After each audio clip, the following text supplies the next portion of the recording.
Hello बच्चों, कैसे हैं आप सब। तो बेटा स्टार्ट करने जा रहे हैं बायोटेक्नोलॉजी का चौथा लेक्चर। हमने लास्ट 2-3 लेक्चर के अंदर डिस्कस किया था वैक्सीन को और डीएनए आरएनए प्रोब्स को। वो 2-3 लेक्चर आपके इस चैनल पे पढ़े हैं, वो जाके आप देख लें। तो बेटा एक बात याद रखें, हमेशा लेक्चर को मैं पहले भी कहा था कि 720 मिनट पे देखें और कोशिश करें ऑनलाइन देखें ताकि आपको अच्छी रिजल्ट मिल सके।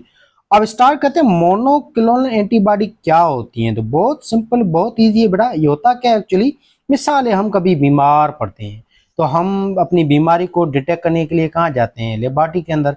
लेबोरेटरी के अंदर जाके हम अपना सैंपल देते हैं, यानी कि ब्लड देते हैं या थूक देते हैं या टिश्यू देते हैं या कोई बलगम वगैरह देते हैं।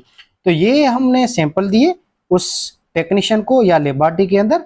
फिर लेब वाले बंदे क्या करेंगे, ये हमारा जो सैंपल है ब्लड सैंपल वगैरह, इसको डालेंगे एक मशीन के अंदर जिसको हम कहते हैं पीसीआर मशीन, यानी कि पॉलीमरेज चेन रिएक्शन। इस मशीन के अंदर जो है ना डीएनए आरएनए प्रोब भी होते हैं, डीएनए आरएनए के छोटे छोटे मॉलिक्यूल जो डिटेक्ट करेंगे हमारे ब्लड में या हमारे सैंपल में वायरस के डीएनए को या वायरस के आरएनए को। तो हमने लास्ट टाइम डिस्कस किया था कि डीएनए आरएनए प्रोब यूज होते हैं वायरल डीएनए या वायरल आरएनए को डिटेक्ट करने के लिए। इसके अलावा हमारी बॉडी में अगर कोई म्यूटेशन वाली जीन है तो उसको डिटेक्ट करने के भी डीएनए आरएनए प्रोब्स यूज होते हैं। अब बाय चांस मिसाल है हमारी बॉडी के अंदर यहाँ पे कोई बैक्टीरिया आ गया है या हमारी बॉडी में कैंसर वगैरह है या हमारी बॉडी में ऑटो इम्यून डिसऑर्डर वाली बीमारी है, तो उसको डिटेक्ट करने के लिए क्या यूज किए जाते हैं, मोनोक्लोनल एंटीबॉडी यूज किए जाते हैं। अब इसमें हम क्या करेंगे, ये हमारे पास एंटीबॉडी होती है। ये एंटीबॉडी जो है ना बेटा, ये याद रखें आर्टिफिशियल एंटीबॉडी है, लेबोरेटरी मेड एंटीबॉडीज हैं।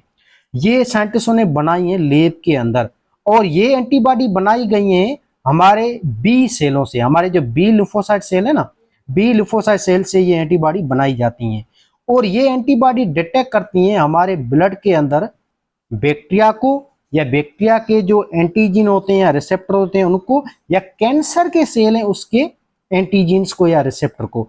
फॉर एग्जाम्पल हमारा खून है, इस खून के अंदर ये बैक्टीरिया था।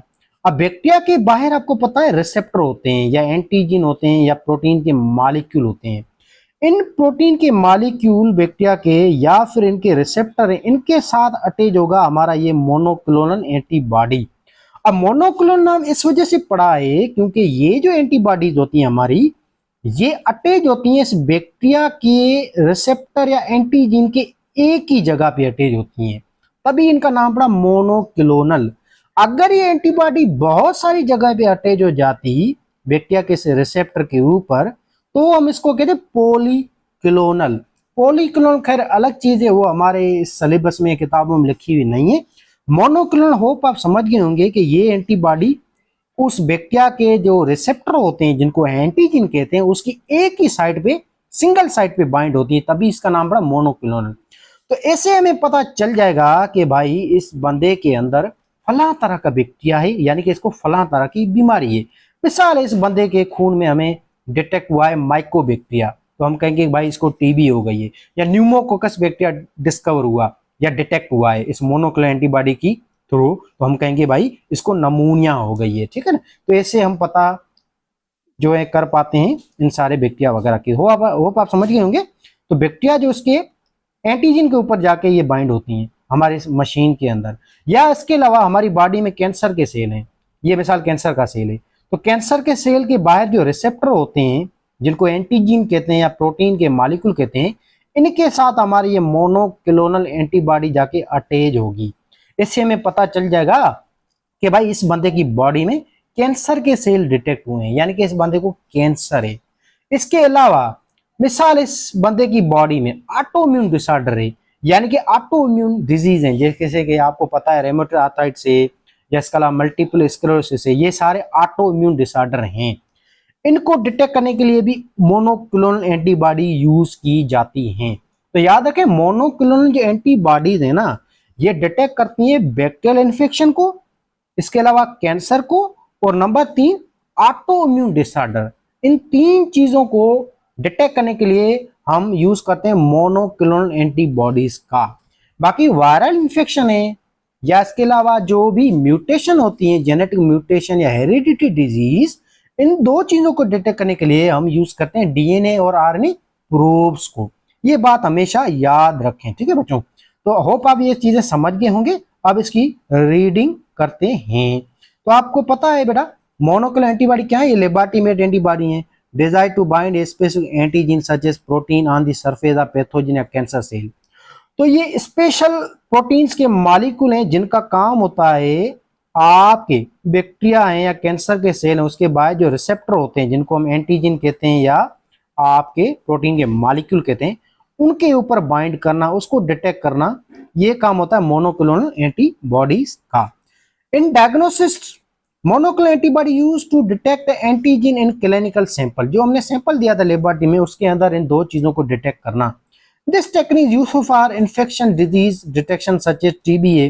टीबी को डिटेक्ट करना, टीबी आपको पता है बैक्टीरिया कराता है माइकोबैक्टीरिया ट्यूबरकुलोसिस, या इसके अलावा सेफल्स की बीमारी है जिसमें हमारे सेक्स ऑर्गन है उसके ऊपर जख्म वगैरह होते हैं, सेक्सुअली ट्रांसमिटेड डिजीज है। इस बीमार कराने वाली बैक्टीरिया है जिसका नाम है ट्रेपिनिमा पैलेडियम, इसको डिटेक्ट करना। या इसके अलावा लाइम डिजीज है, लाइम डिजीज जो बेटा ये भी बैक्टीरिया कराता है और उस बैक्टीरिया का नाम है बोरेला बैक्टीरिया।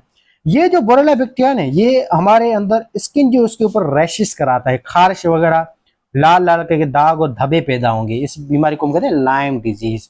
तो बैक्टीरियल डिजीज जो भी है उसको डिटेक्ट करने के लिए हम मोनोक्लोनल एंटीबॉडी का इस्तेमाल करते हैं हमारे सैंपल के ऊपर। It is also used in diagnosis of cancer where monoclonal antibodies are used to detect specific tumor marker in blood or tissue sample। इसके अलावा बैक्टीरिया के अलावा कैंसर के सेल हैं उसके जो रिसेप्टर है उनको डिटेक्ट करना भी इन्हीं एंटीबॉडीज का काम है। अच्छा, इसके अलावा कैंसर जो उसको हम डिटेक्ट करते हैं एक और मशीन के थ्रू, एक डायग्नोस्टिक के थ्रू जिसको हम कहते हैं पीईटी, पॉजिट्रॉन इमिशन टोमोग्राफी। इसकी मदद से इसमें ये एंटीबॉडीज होती हैं और ये मशीन जो है ये हमें बताती है कि इस बंदे में कैंसर है। ये सारा चीजें हम इसी के थ्रू डिटेक्ट करते हैं। इसके अलावा ऑटोइम्यून डिसऑर्डर है उसकी बीमारियां हैं उसको भी हम डिटेक्ट करते हैं मोनोक्लोनल एंटीबॉडीज की मदद से। वो चीजें देखें आपके इस ग्राफ के अंदर लिखी पड़ी है मोनोक्लोनल एंटीबॉडी की। मोनोक्लोनल एंटीबॉडी क्या है? They are laboratory made antibody which is design to target specific antigen for treating the disease such as cancer. इसके अलावा rheumatoid arthritis and multiple sclerosis. तो बच्चों ये रेमोटेड आर्थराइटिस जो है ना ये आपके जोड़ों की बीमारी है जिसको ऑटोइम्यून डिसऑर्डर कहते हैं। एक्चुअली क्या होता है कि व्हाइट ब्लड सेल जो है ना ये हमारे आर्थराइटिस हैं जो हमारे सिंपल समझे ज्वाइंट्स जो होते हैं, ज्वाइंट्स हमारे उसके जो सेल होते हैं उसके ऊपर अटैक कर देते हैं हमारे लिम्फोसाइट सेल। वो रीजन ये कि आपने पढ़ा होगा इम्यून सिस्टम का चैप्टर, तो उसमें आपने पढ़ा होगा हमारे बॉडी के जो भी सेल हैं उसके पास एक खास रिसेप्टर होता है जिसको हम कहते हैं MHC1, major histo compatibility complex 1। ये खास प्रोटीन है। ये प्रोटीन हमारे हर एक बॉडी के सेल का NIC कार्ड होता है, शनाख्ती कार्ड होता है। अब व्हाइट ब्लड सेलों को कैसे पता चलेगा कि ये हमारा बॉडी का सेल है, ये जरासीम है? वो पता चलेगा इस रिसेप्टर या इस प्रोटीन या इस एंटीजन की मदद से। मिसाल है हमारे जो बॉडी के सेल हैं उनके पास अगर ये प्रोटीन मौजूद है MHC1 तो हमारे व्हाइट ब्लड समझेंगे कि ये हमारी बॉडी का खुद का सेल है। यानी कि व्हाइट ब्लड सेलों को हमारे बॉडी के जो भी सेल हैं जो भी ऑर्गन्स के वो अपना ये प्रोटीन बताते हैं कि भाई मैं आप ही का ही पार्ट हूं, मैं आपकी बॉडी का ही सेल हूं, मुझे मत मारना। तो इस सेल को व्हाइट ब्लड सेल नहीं मारेगा। अगर बाय चांस ये हमारी बॉडी का सेल है इसके पास ये प्रोटीन नहीं है MHC1 तो हमारा व्हाइट ब्लड सेल समझ जाएगा कि ये जरासीम है, ये फॉरेन कोई चीज है, ये एंटीजीन है और इसके खिलाफ एंटीबॉडी बनाएगा और इसको मारना शुरू कर देगा।